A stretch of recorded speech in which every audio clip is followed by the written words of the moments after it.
Ayan, luminis na yung ating bakuran guys. Maaliwalas na. Nagbawas ako ng sanga ng bayabas.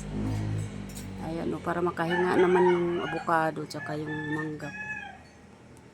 Ayan. Ayan, nabawasan na. Tsaka yung mga sangan na sa bubong. Ayan. Ang aking lutuan. Ginawan ako ng anak ko. Dalawa pa. O, pag wala kaming gas, dyan ako magluluto. Ayan, meron pang ano sa tapat o. Dalanda ng daming bunga na. Ayan guys. Ayan siya o.